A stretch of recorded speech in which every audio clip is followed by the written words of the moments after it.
All right, it appears we are live. I did not roll the traditional open. I'm Trace Trolko. Welcome to the Sons of UCF pregame show live. Do not adjust your telephone, your tablet, your monitor. We are not the Sons of UCF. Adam and Mike are live in Boca Raton. Joining me for this pregame show, the one, the only, the best dressed man in showbiz, Kyle Nash, the student of the game. Welcome. Hey, you give me too much credit for that. It's just a gimmick. Nobody forgets a 300-pound man in a shirt and tie. Well, you wear it well. You wear it well. Well, I mean, We've got a big matchup here today. The BYU Cougars, one loss on the season against UCF, 6-3. Sports Illustrated calls this the second best bowl game of the lot. Yahoo calls it the fifth. These two teams put up a lot of points. What are you looking for in this game, except maybe 4+ hours, huh?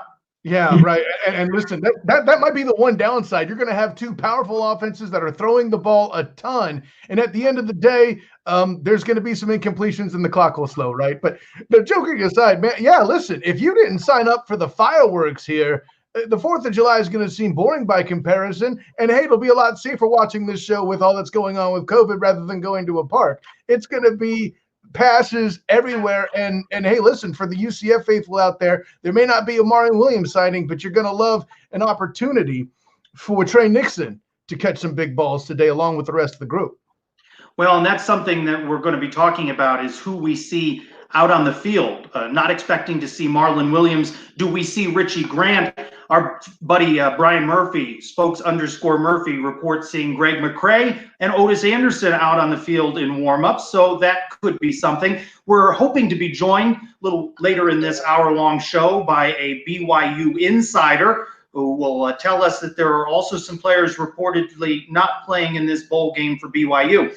Meantime, we're coming to you live as the men's basketball game comes to a conclusion. UCF and Cincinnati in the AAC opener for UCF at the arena. A lot of things happening for Night Nation right now. We got the basketball game, UCF up 10. I'm watching it on the tablet. Multitasking, Kyle Nash. Multitasking. UCF up 10, looking to go 1-0 in conference play. Of course, coming off the big win on Saturday night. Huge win at number 15, Florida State. By the way, I am not at the bowl game. I'm in Denver visiting family, and my sister and my brother-in-law went to Florida State. So, I got a little bragging rights in there. So men's basketball off to a strong start. And again, just a few moments left in that one. We welcome you here to the Sons of UCF pregame show. Let's talk a little bit more about what you expect to see, what you think the keys to victory are for UCF. Let's talk offense first in these couple of minutes before we hope to connect with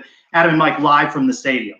Sure. So when it comes to listen, you mentioning the offense. I mean, obviously, we mentioned the fireworks. That's going to be a focus of the game. There's a reason why the over/under is set at what it is, and really the only reason why you wouldn't bet the under or bet the over here is because you're expecting some bowl game jitters from either side, right? They haven't played a game in quite a while. But the key for UCF is going to be balance. They have to find a way to get that running game going so that BYU can't just sit back and let the defense attack Dillon Gabriel in the backfield. And listen, I know we got two all-conference linemen in there in that group to try to protect him. But at the end of the day, if you're a defense who can just pin your ears back, it's an easier day to get to Dillon Gabriel. And at times that interior line has struggled.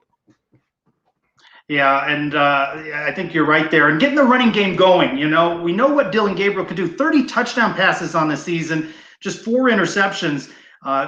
You want to see them, as much as this offense can control the clock, right? Control possession. You still want to be able to run. You don't want to be one-dimensional against a BYU team. You mentioned the over/under in this game. Oddshark.com, 74.5. 74.5. And I've seen it fluctuate here. I've seen some lines where BYU's favored between 4, 5, 6.5 is what Oddshark had it the last time I saw it.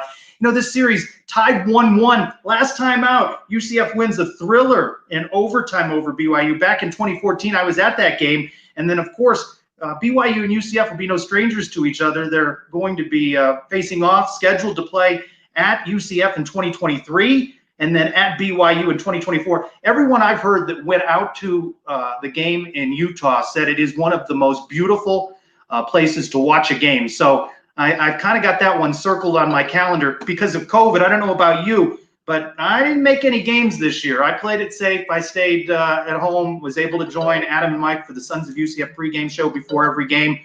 So I'm looking forward to getting back out to a stadium, both home and away. You know the thrill of it being in a press box and in a post-game interview setting. You'd much rather be there, but we welcome people who are going to be watching basketball conclude. UCF, 2 minutes, 50 seconds to go, 70-65 Knights. Got to finish this one out.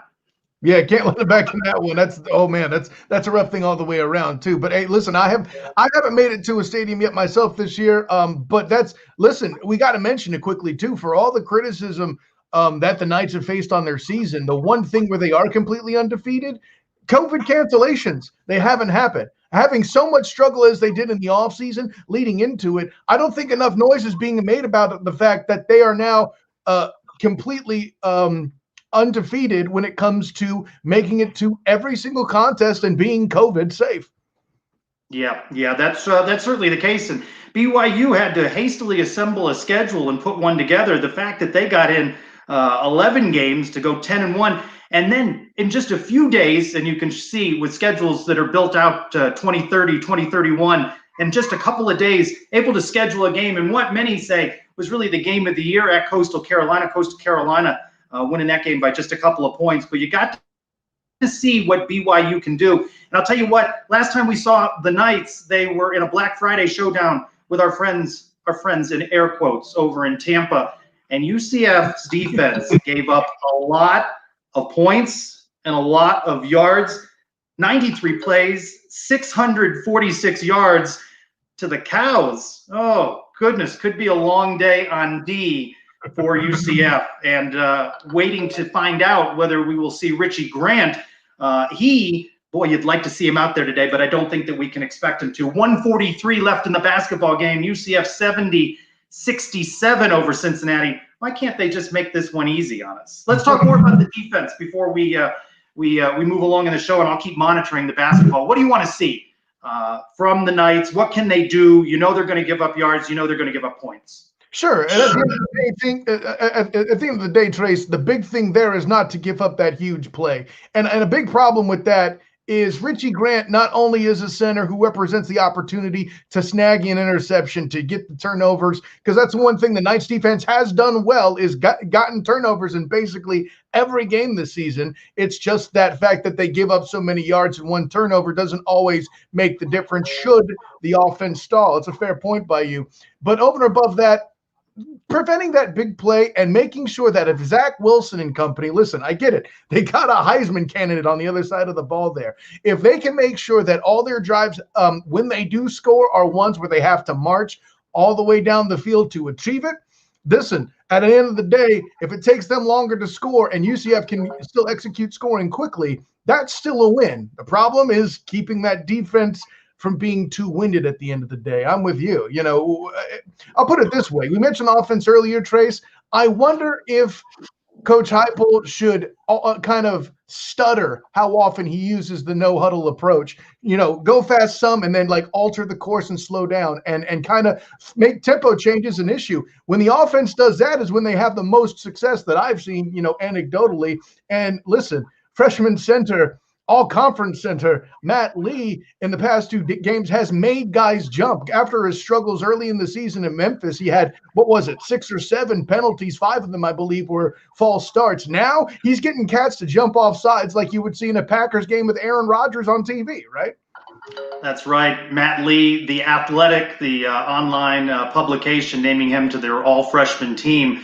And you know who you are if you bashed him and if you sent him a personal message on social media after the early outing.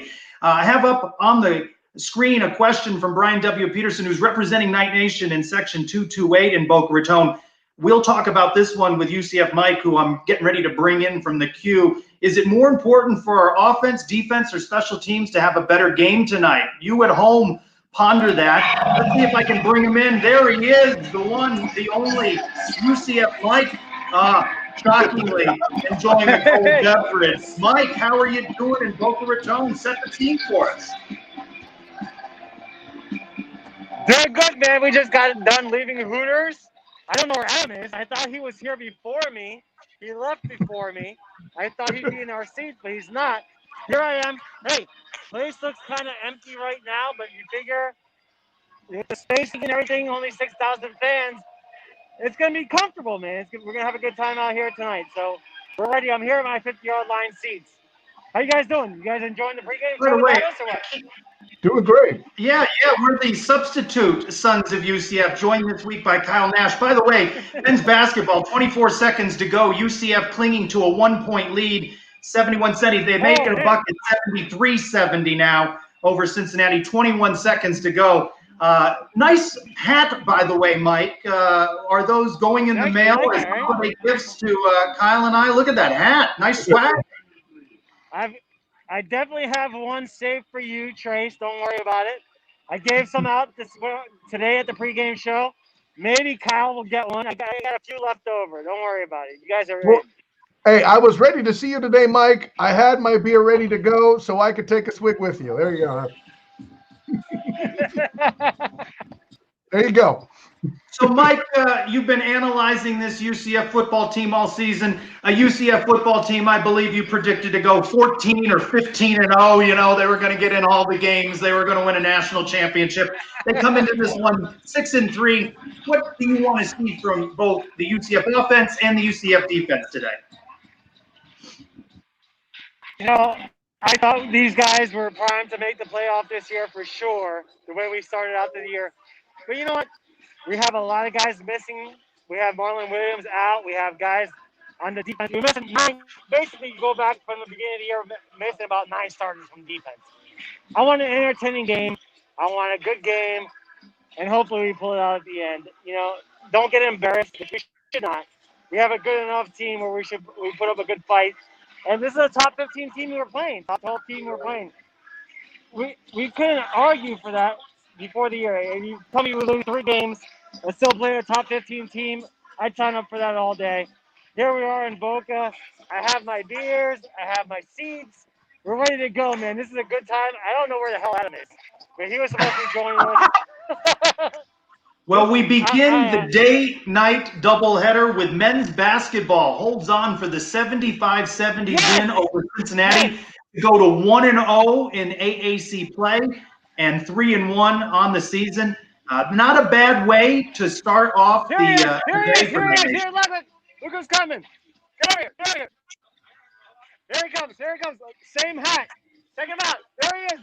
There he is. Live pregame show. UCF won basketball game. He has kids. He has a whole bunch. This is why I don't want to come with the wife and kids. Because now it's just me. He's got the whole wife and kids. He's got to make sure everybody's in their seats. For listeners of the Sons of UCF podcast, and Adam and Mike will be coming out with another show this week. This is the first time you've seen each other in a number of years, even though you've been doing the show now for a number of years. We may now. Exactly. 2016. Mike, we've got audio from you, but no video. There you are. Click the wrong button. I'm back. We haven't seen each other since 2016. It's the last time we saw each other. And it was really cool. We got to hang out at the Hooters for a little while. We regamed. We saw Schneider. Schneider got the Sons of UCF hat on with himself. So it's been cool, man.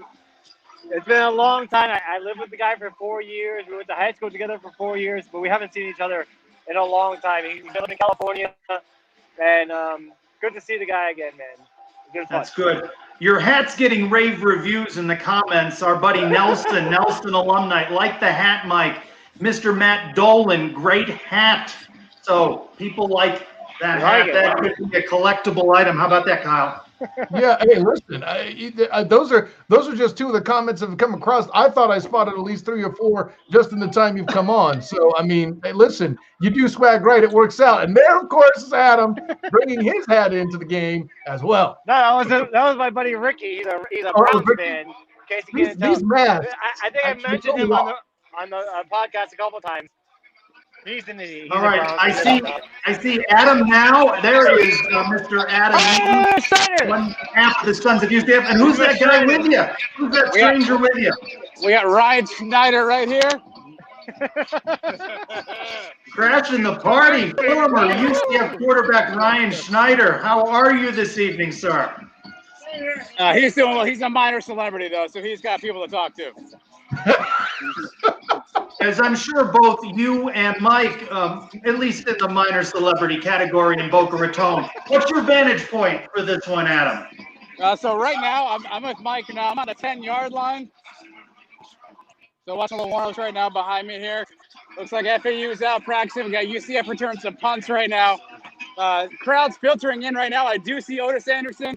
I do see Trey Nixon. I do see Greg McCray. So I'm not sure if you covered that, but looks like they're here and they'll be playing tonight. You still got Ryan Schneider with you. Schneider's walking right by me, right there. Why don't you talk to him a little bit? Share a little commentary with him real quick. He's a celebrity. He walked away from me. He's on the move right now. He's a man on the move. What's your beverage of choice? Mike's already shared with us Send me a his. picture of me. Hold on. So I'll go Bud Light probably, Michelob Ultra, whatever I can find beer wise. Is the highlight of the day so far the two of you being reunited? Number of years have gone by since the two of you have seen one another in person now. Yeah, it's good. I mean, obviously, it's a fact. Mike and I have not seen each other Let's get this guy on the started. So it's good to do that. I don't know who that is though. Oh, Barry! Hold on, guys! Breaking news. We got Barry Attic. Look, there he is, live on the pregame show. Here he is. He found me. Hey, watching right now. He's watching the pregame show live as we speak. Here he is. Thank you, bro. Sorry to come to the Schneider interview. I'm heading over to Schneider now. I had a couple questions for him myself. Mike's So coming he over. went from being a minor celebrity to going to interview a minor celebrity, apparently. Mike's on the move. Yeah, Mike is that. This is Mike's element right here. Schneider, hey, Schneider. Listen, Schneider. I got a quick question for you. There was one night, we haven't told the story on the pregame show yet, but one time you drove me home as my designated driver. Are you willing to drive me home tonight after this game? No. There you have it, folks. Schneider's not driving me home tonight.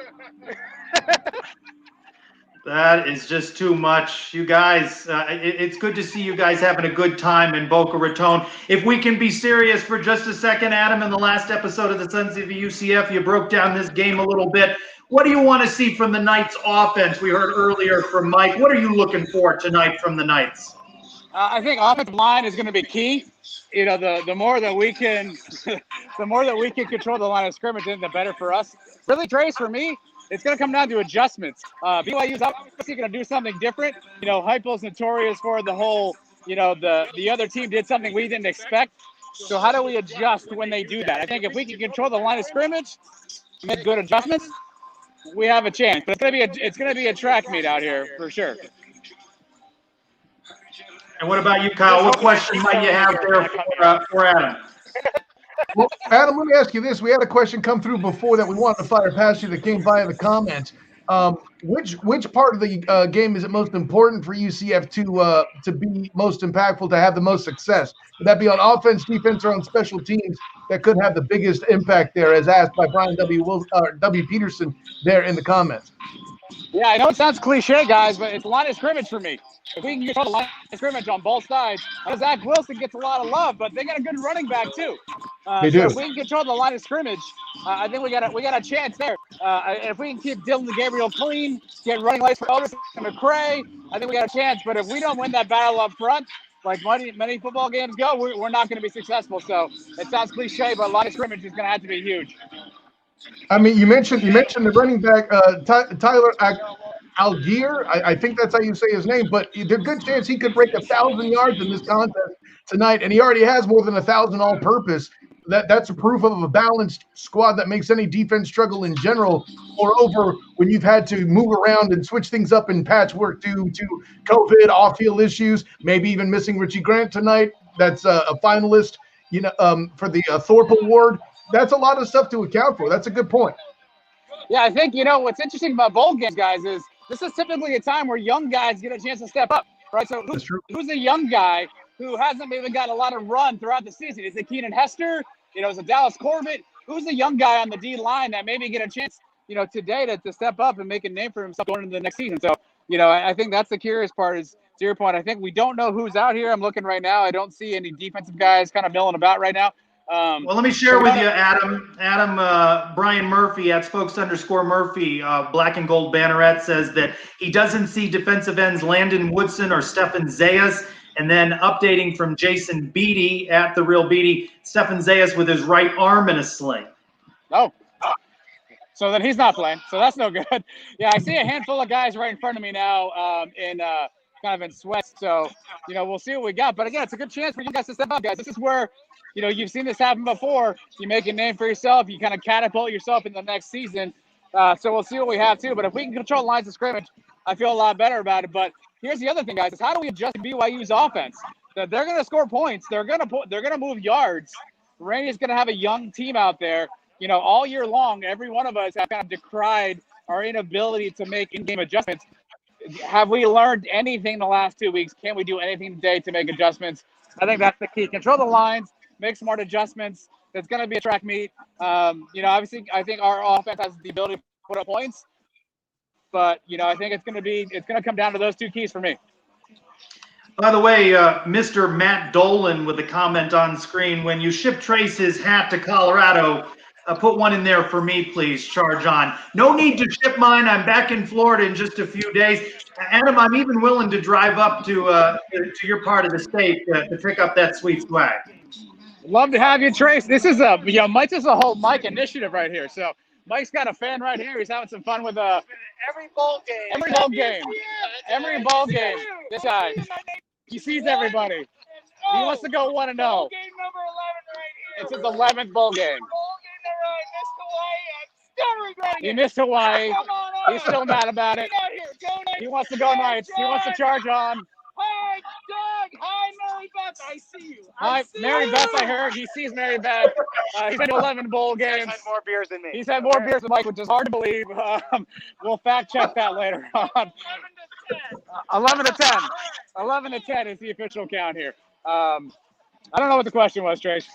But yes, if you want a hat, Mike surprised me with these hats. I was not expecting the hat tonight. Mike's got a little merch store, I guess, he set up on his spare time.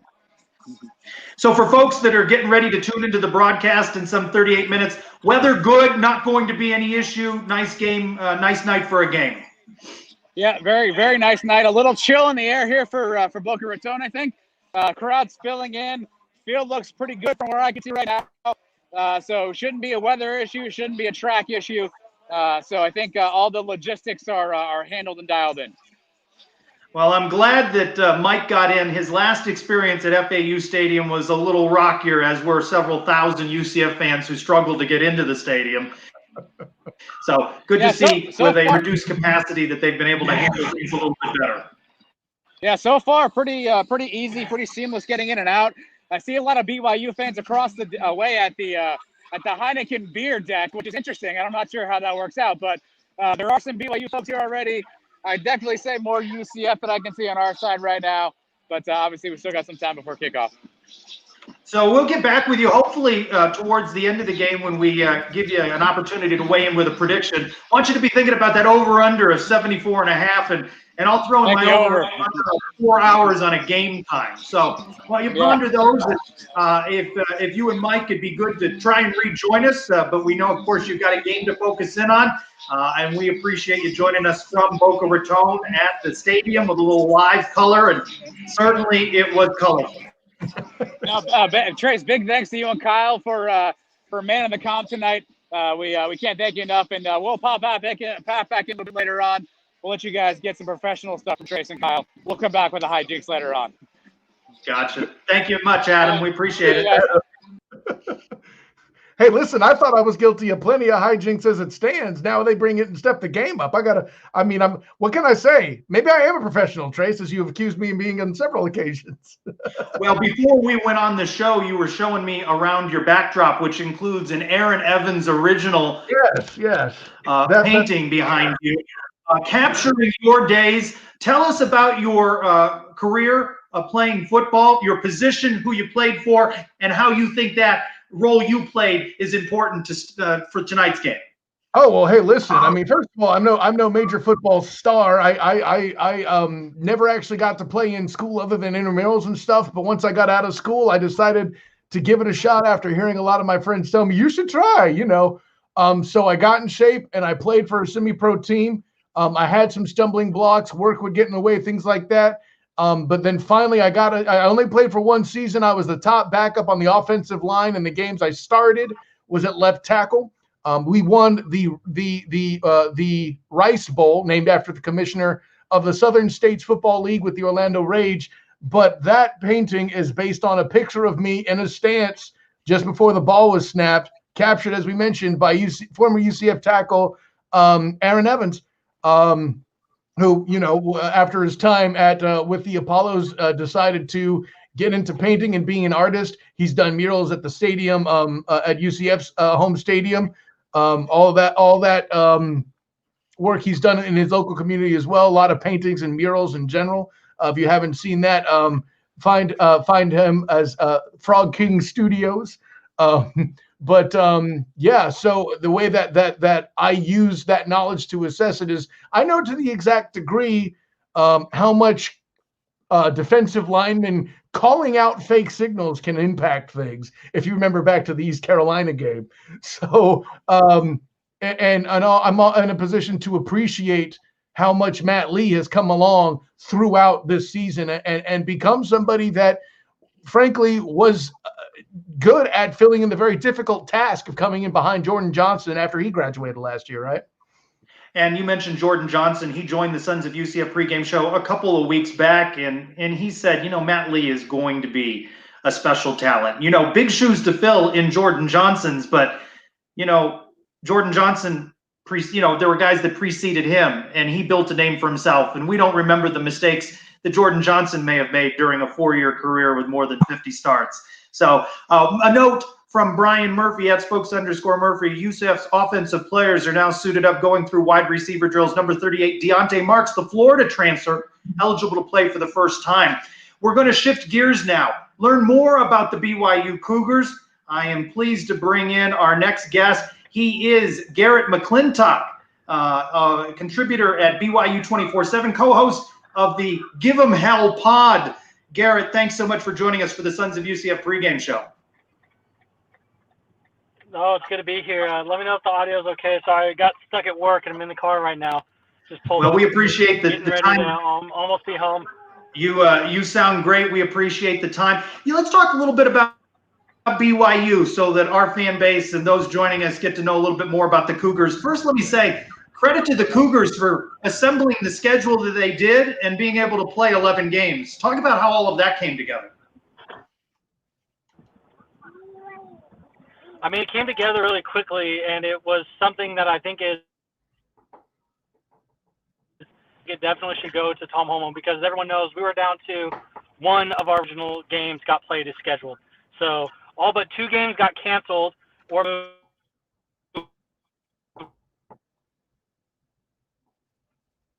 All right. Well, maybe we're cutting you out. Your audio's cutting out a little bit there. Can you still see and hear us? Or we're losing your audio just a bit. And the rest either we got scheduled, got flipped. They tried turning my camera off a little bit. Well, now we've lost you completely, Garrett. We hope that you'll be able to rejoin us because we want to hear more about quarterback Zach Wilson of BYU. 30 touchdowns, 3 interceptions.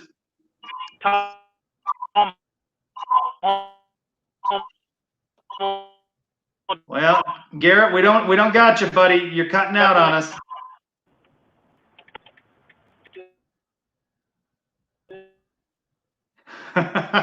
All right, Kyle. We'll pretend to be Garrett for just a second. Garrett, maybe you can hop out. I'm gonna kick you real quick. Rejoin us. Maybe we'll have better audio from you. We hope to rejoin Garrett because I want to hear a little bit more about how Zach Wilson looks to play tonight against UCF. But as I mentioned, 30 touchdowns, 3 interceptions. How about this one? 72% completion percentage. If you're a UCF fan who has seen the defense struggle at times, notably in that Black Friday game, Kyle, that's got to make you nervous. Absolutely.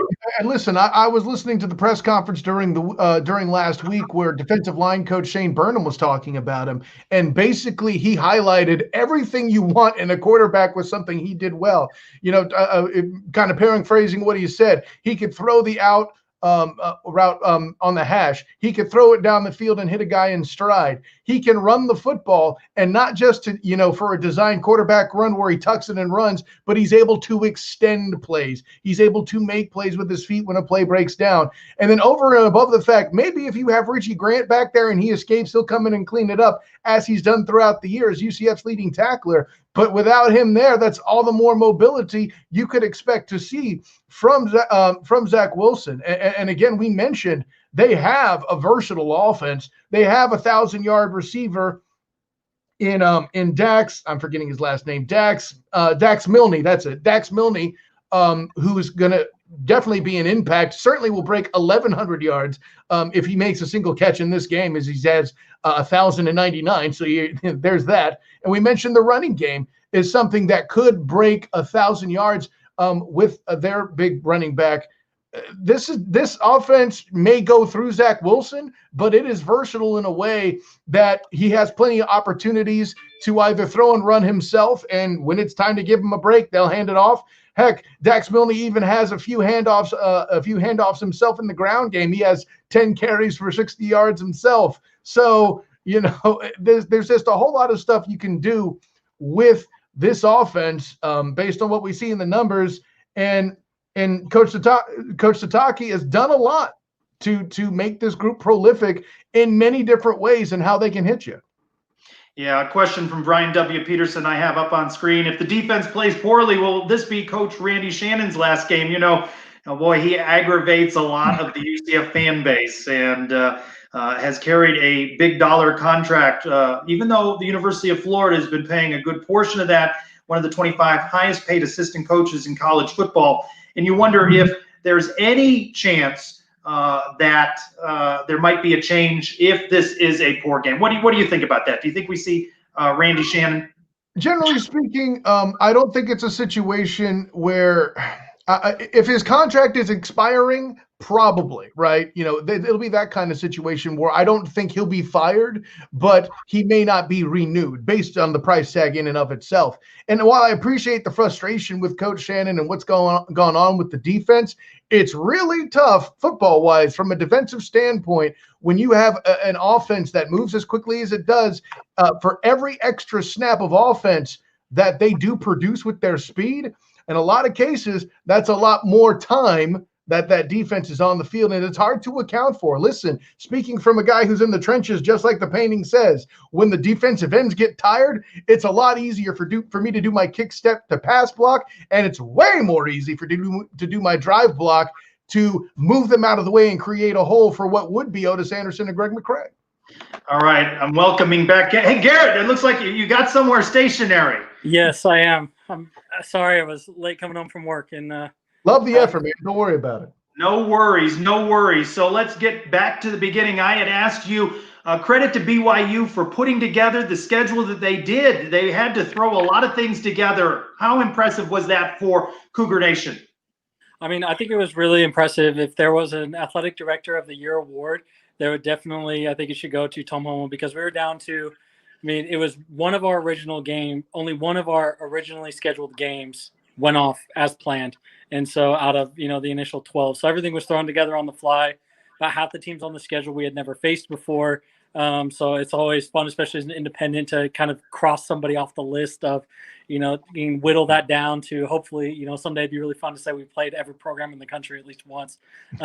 So it came together, and obviously there were not as would have liked to have, glad we got the UCF in the bowl game, but would have liked to see UCF or Cincy or, or a Memphis, or kind of more out of the American, or, we're able to add obviously Coastal and Boise State and San Diego State to get kind of more the upper G5, but would have liked to have a couple Power 5 opponents, but it is what it is. And it's just, especially in 2020, just grateful to be able to play 12 games, which is something that most schools aren't able to say at the end of the year. Before we talk a little bit more about quarterback Zach Wilson, and I turn things over to my colleague, Kyle, Update us on who you believe will not be playing tonight for the Cougars. A couple of notable names for the Cougars that certainly UCF fans will not have to worry about seeing. Right. So number one, I think the biggest thing will be on defensively will be corner Chris Wilcox has reportedly opted out of the game and signed with an agency. He's the best player that we have in coverage at the cornerback position. Linebacker Isaiah Kafusi is questionable, but I mean, it's his last game, so I think he's probably going to try to give it a go if he can. Center James Empey and starting left guard Clark Barrington are also both reported to be out. And additionally, it does sound like maybe without offensive coordinator and offensive line coach Jeff Grimes and then Eric Mateos, who both work with the offensive line together as a kind of a tandem, will be out with COVID-related issues as well. So, Garrett, we're talking about this defensive unit. You mentioned Kafusi, and in my research, he jumps off the page as somebody who has multiple tackles and, oh, by the way, a pick to the house on his resume this season. So that's a fantastic thing. And you guys, what is it? It's number 3 in points allowed on the year. What basically is kind of the philosophy of the BYU defense for somebody who hasn't seen it yet? The philosophy is basically it matches up really well with UCF. So I would describe it as frustratingly effective because it's not overly aggressive. Like the staff very much is aware of the limitations of where things are. And the philosophy is don't give up any big plays. Like don't let any cheap ones get away. And if somebody wants to take 15 plays to go down the field, most likely eventually they're going to end up, making a mistake and you'll eventually get them into a 3rd and long and get out of the drive. But it's not overly aggressive. With not wanting to get exploited on the back end, which is something that is kind of frustrating playing for an offense like UCF, where you depend so much on the big play and getting in a rhythm. Where it's if only so the dink and dunk is really available, or it's hard to kind of get that momentum going and being kind of gets you off your rhythm and just keeping everything in front of you and not being able to go over the top. And so that's really the primary focus of the defensive scheme is no big plays and no long touchdowns. Now, Garrett, I want everybody at home to reassure, I have not met you before, right? No, not that I'm aware. And the reason why I asked that is because I said something very similar in our earlier segment before you came on. So I wanted that to let you know we're not cheating off each other's paper. That's just really is a philosophy that we both think will work in this game. But jumping back in, I wanted to get a little bit of focus on the running game because while you do have a 1,000-yard receiver in Dax Milne on the ground, you're basically this game short of having a 1,000-yard ground gator. Go ahead and talk about him a little bit. Yeah, so Tyler Algier has been a real surprise on the season. He started the year kind of as the number 2 guy on the depth chart, but quickly took over for Lopini, or took over the spot that Lopini Katoa is a year older and was the top of the depth chart coming out of camp. And he's really been a huge surprise, and it's just a great story. I mean, he started his career as a preferred walk-on, got a little bit of run as a running back, and then last year as a redshirt freshman, he was moved over to defense and then get moved back to offense until the bowl game when really had no choice because of injury. And so actually last year when we played Boise State, he was the leading tackler in the win last season over Boise State. And then this year, popped off for like 150 something yards. I think it was the final tally. And so he's just having a monster year. He's put in a ton of work and he really used the, downtime to just hit the weights hard, and he added some speed and bulked up his frame a little bit. And he was just something I don't really understand why he was so under recruited, but we were able to get him as a preferred walk-on, and he's absolutely done great in the program because he played in a very good league in Southern California, and he had over 2,000 yards rushing each of his junior and senior years, and he ran like a 10.8, 10.900. So playing at 220 pounds in high school. So he should check off all the lists, right, to at least get an offer from a San Diego State or Fresno State, but we're able to scoop him up, and it's been a great get for us. Garrett, we appreciate you joining us. Nelson Alumni says thank you for joining us, and a good buddy of mine, former UCF men's basketball player Ben Stout, with a compliment to you, texting me, Garrett's got you on the beard game. High-quality beard. So a shout-out to you from Ben. High-quality beard. Mine's just mountain man. COVID time. I've done nothing as good as you with it. So want to hit you with this from our buddy Brian Murphy, @spokes_Murphy, saying, no Richie Grant, doesn't look like he is out there, or Aaron Robinson out of the game. So 2 defensive players for the Knights in what has been a shaky Knights defense down the stretch here. When you hear that, knowing that this is a guy in Richie Grant that is up for major awards. That's a big one. What's your reaction to hearing that? I had heard had heard that Richie Grant was going to be out, and that was kind of like, oh, and I don't know what's the final status on Greg McKay and Otis Anderson. Are they? They were seen warming up. Okay. They were seen warming up, so you might expect to see them at the running back position, but certainly not Richie Grant. Right. No, I think Richie Grant, that's huge. Obviously, he's one of the top 3 defensive backs in the country, and he not being able to work, and especially with Gunnar Romney is expected to play and healthy to complement Dax Milne. It's going to be tough for the defense, and obviously, I think the UCF defense isn't bad by any stretch of the imagination. It's very, the offense is incredible, and then kind of, I would say, middle of the road defense, right? And so it depends on kind of the situation that they're in, but that makes a pretty big hole over the middle with Grant out of things that are available and there to exploit. So it's probably good for Zach Wilson and good for us, but that's a huge blow to the Knight defense. When this game was announced, and these bowl games are all hastily announced, what has been the reaction in your social media stream and from the podcast that you do from fans? What did they make of UCF as an opponent? What do they think of this matchup? I think the biggest thing is I think people would love the P5 moniker, right? Just because not being able to play on this year, and after seeing especially how much Gary Barta and the rest of the committee said, oh, you got to play P5. Doesn't matter if it's Kansas or Rutgers. If you have that magic P5 label, then suddenly it means more, right? So I think that's that. And I think some people, there's still kind of the old notion that, that a bowl game played before Christmas is like worth less or whatever. And I think, but so there was some sentiment of that, of where it's, would like to have played, like a TCU or West Virginia or whatever type of program. But I think the vast majority understand obviously that it's outside of the Power 5 structure. BYU and UCF are near the top every year, at least for the last 5 years or so. And, kind of the more the respected brands, right, and kind of in that next level and consider themselves and try to run themselves every bit as much as like a P5 program. And so I think, I think the players are ready to be done with this season, and just being actually able to play a game and be done and get the check and go home for the holidays is a great benefit. Because I think even, a lot of like Army got left without a game, and then they kind of lucked into playing in the Liberty Bowl, which is a really nice payout, but there's still 10 days and a lot can happen, right? There have been 15 bowl games canceled in the last 3-4 days, and who knows what's going to happen a week from now with those programs. Garrett, with that same concept in mind, it's funny that the Boca Raton Bowl you mentioned, because it's before Christmas, doesn't hold some of the swag of some of the other bowl games, and some of the unranked ACC teams, we'll just say, to keep it politically correct, opted out. Do you feel that offers any sort of positive PR that you guys in BYU came in and filled that spot to be what a lot of the talking heads, if you will, could be one of the best matchups in the season? Yeah, I mean, I think it's definitely a great matchup. Like, I'm not one to really care about, like, I care more about the matchup, right? Like, it's the game with Coastal was great because it was 2 top 20 teams. I don't care what conference you're in. If you're good, you're good.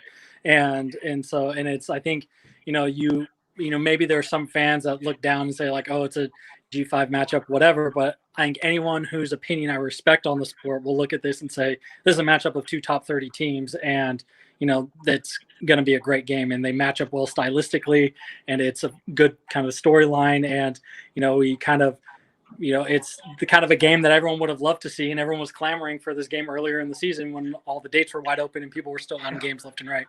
Look at that. Tracy just said he respected us. All right. So, but with that in mind, we mentioned the whole concept of the defensive strategy and philosophy going into this game, which, by the way, as far as missing a big corner, having a player opt out, we, at the beginning of the year, we also had a big corner in Tay Gowan opting up, who's going to be headed to the pro ranks as well. So your pain is felt by UCF fans as well on that particular front.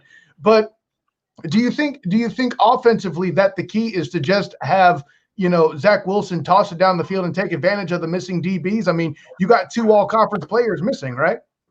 Right. I mean, I think it's definitely going to be that, and that's kind of how he goes, right? He loves the deep ball, and that's one of the strong suits of his game, is that he throws a better, more accurate deep ball than just about anybody in the country. And it's definitely going to be working on that, but it's also, I think it's going to be pretty reliant on getting the ground game running a little bit. And I'm not a believer in, establishing the run, because obviously you take what the defense gives you, and whatever's there, you have to take it. And But I think getting that going is where, especially in the one loss against Coastal, we really struggled. And that's where I think the UCF, the front seven, could really kind of pose a threat, or just because I know it's smaller and faster. And so obviously with two backups playing on the offensive line, if that speed and that quickness off the ball can, yes, there may be issues on the back end of the secondary, but if we can't get a hat on a hat in pass pro and, keep the pressure off of Wilson long enough for those routes to develop 15, 20 yards down the field, then how well of a deep ball it doesn't matter if he doesn't actually get time to set his feet and rip it. Well, then taking off of that, if this is a BYU victory tonight, you're looking early for what to happen? I mean, I'm looking early to get 7 on the board quickly and try to spot ourselves some points. I think it's, anyone with these two offenses, I think it can go back and forth. And if you jump out to an early lead, it could be hard to make it up because the other offense is just as capable of trading back and forth. But I think trying to get a big one early, and then really just being able to kind of control the clock and the flow of the game on our own terms, and not, this game could also be really ugly if you get in a battle of going 3 and outs with pass happy teams and it's 5 hours long and we're looking at a 24-21. But with Gabriel and Wilson, that's not going to happen because it's both great quarterbacks. So I think it's just whoever has a couple more big plays is probably going to get a turnover or a big play on offense. And I think that's going to be the deciding factor of the game. Well, you mentioned there, the flip side of that question is it's going to be a long night for BYU if what happens? It's going to be a long night for BYU if Dylan Gabriel gets on. You hear my daughter's excited for the game in the background. That's good. We love it. So she, obviously, if Dylan Gabriel gets on and starts hitting, then it's going to be a long night, and that's a long night for everyone. And it could end up being like that painful loss y'all had against Memphis earlier in the year, where it's just back and forth and back and forth, back and forth. Well, and go ahead, Kyle. Another question. Yeah, I'm sure the fan base wasn't exactly a fan of you referencing that game, but it's a very accurate statement nonetheless. And in that particular ilk, you mentioned Kafusi was going to be kind of a game time decision with how that's going and how he's going to attack there. Let me give you an opportunity. You mentioned hat on the hat and protection being important. How do you think BYU's interior defensive group will fare against the UCF offensive line? Because in my estimation, if there's a weak point on the offense, it's that interior offensive line. The interior is definitely locked down by Kairos Tonga, who is he's an NFL prospect, but he has spurts and flashes. And part of that is because he's by far the best guy we have on the defensive line. And so teams are able to double him and work on him. And so I imagine he will see, especially if that's the weak point, it's going to leave, he's going to draw a double team pretty much every play. But it's getting a pass rush and kind of causing havoc from the defensive line is something that we've struggled with the last 2 or 3 years. And so even if that is kind of the weak point, I still, that's also the weak point of our defense. So it's probably 6s there. All right, I'll hit you with the easy prediction first. Over under 4 hours on this one. Over. Over. That will largely be because there will be a replay that for some reason involves like 3 commercial breaks and 15 minutes to decide that it's a first down at the 20-yard line instead of the 18-yard line or something stupid. All right, the next one, oddshark.com, over under last I saw was 74.5. What you got? In our prediction for Cougar Sports Insider in the Give 'em Hell pod, I actually said the over would hit at 75.5. So I think it's going to be a high-scoring affair. And then your final score prediction. Well, I'll stick to the prediction I made earlier. I said 45-38 BYU. I think it's going to be a good one, and I could see that flipping either way, but I think it will be somewhere in that range. And I'm obviously biased, and I want Zach Wilson to go out on top. Gotcha. Tell folks how they can find you for BYU coverage. This will not be the last time the Knights and the Cougars hook up. We'll see you guys in a couple of seasons. So let folks know how they can find you and your podcast. Yeah, so you can find me on Twitter at GJ McClintock, or give us a follow at Give 'em Hell pod. So Give 'em Hell Brigham is our podcast, and then or hop on over to our 24/7 site at CougarSportsInsider.com. We appreciate you joining us, Garrett. Thanks so much for taking the time. Safe, happy holidays to you and your family, and let's hope for a good game tonight. No, hope for a good one. Same to you guys. Thank you. All right, thanks much, Garrett. All right, not bad stuff there from Garrett McClintock, BYU insider. What do you think of the name of that podcast? The Sons of UCF, such a, so nice and give them hell. Maybe there needs to be maybe we need to up the energy level there of that name, Sons of UCF podcast. Give them hell. Give yourselves a little credit there, Trace. I mean, you are this close to being the Sons of Anarchy as far as UCF is concerned with Adam and Mike on. So there's that credibility. Gotcha. I had asked a trivia question earlier. I don't know if you saw it. Let me ask it. I showed it up on the screen. If I can find it again in my list of banners here. Who was involved in the game-winning touchdown in UCF's 31-24 victory over BYU in overtime back in 2014?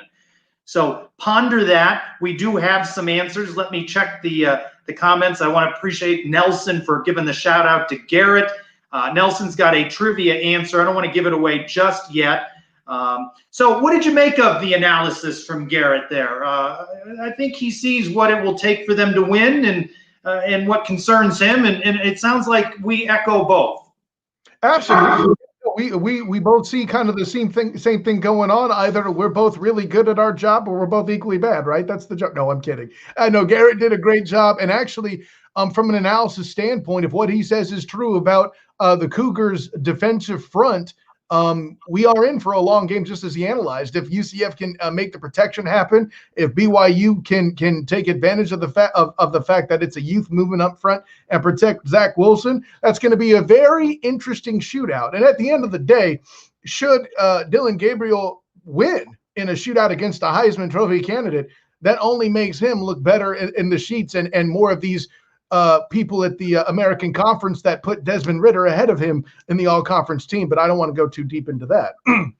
Yeah, Brian Murphy, again, at @spokes_Murphy, Black and Gold Banneret. And a shout out to those guys, friends of the program. They, with a new program, post-game, Night Shift. You can find that at the Black and Gold Banneret's YouTube page. So after this long one ends close to the witching hour of midnight, be sure to flip on those guys. They'll give you the post-game analysis. Brian Murphy sharing that it looks like the UCF players who will not be playing tonight include, as we expected, Richie Grant, also talked about Aaron Robinson, Marlon Williams, right, Landon Woodson, and Stephen Zayas. So those look to be the names, some of which we expected. Good to see that we're expecting to see Greg McCrae and one more hurrah for an Otis Anderson at least. And again, you don't know who might return in 2021 with that extra year of eligibility. With this bowl game, the buyout for Coach Josh Heupel's contract goes about in half.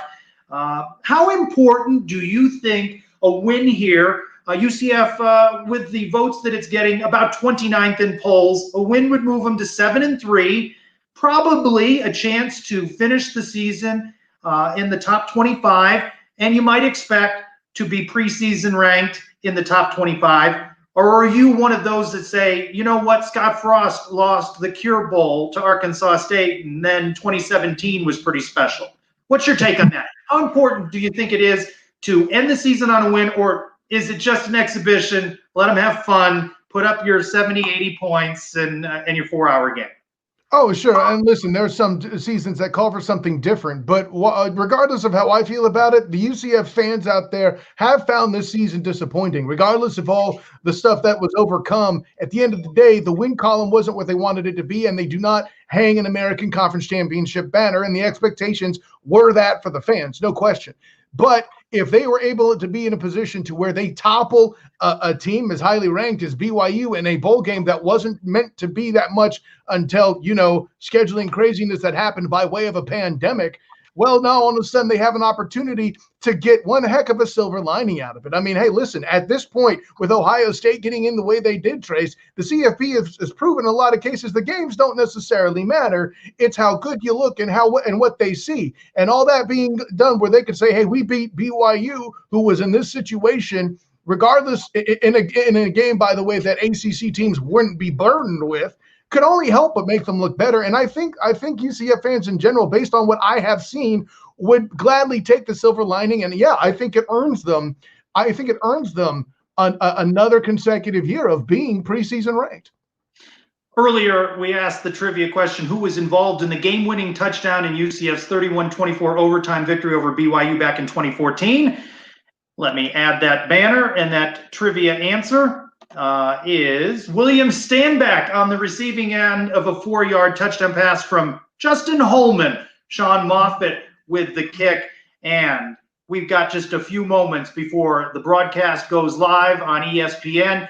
Let us go back to our man, one half of the Sons of UCF. Adam, welcome back. Thank you, Trace. We're getting close to kickoff. We got starters announced here. We got 9:50 on the clock until kickoff right now. The only surprise I heard so far sounds like Devad Wilson starting today. So I know we haven't seen Devad much in the starting role, but he's announced as a starter. Greg McCray, Trey Nixon also starting, as you guys probably covered. So things are getting ramped up here in Boca.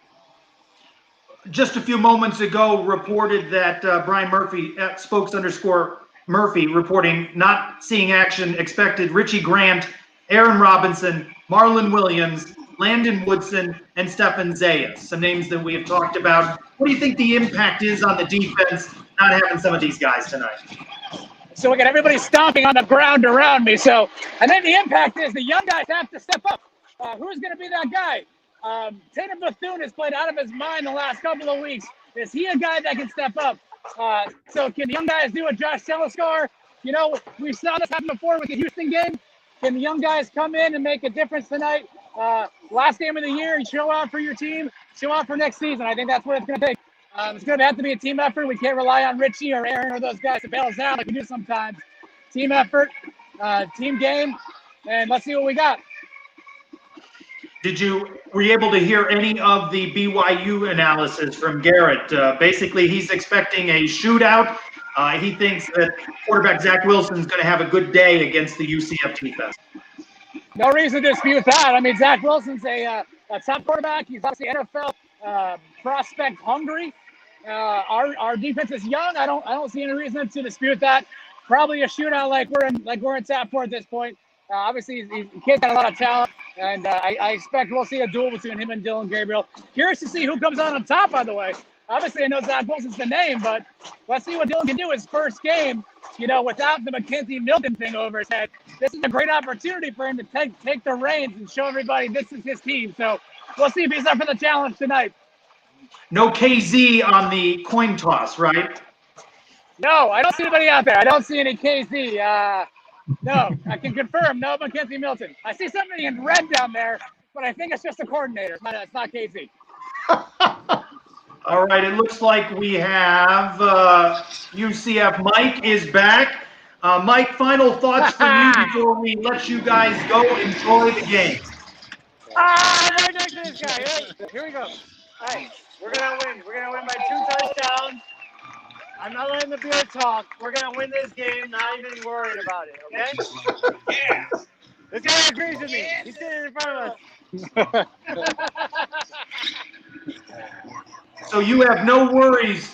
You're going to be you're going to be well beveraged all night long to get you through this one. I didn't put these outs out for nothing. All right, so we're going to win this game. Trace, you got one coming on the mail on the way. Gotcha. Well, guys, thanks so much for allowing Kyle and I to pinch hit for you. You guys will be back on with an all-new episode of the Sons of UCF podcast.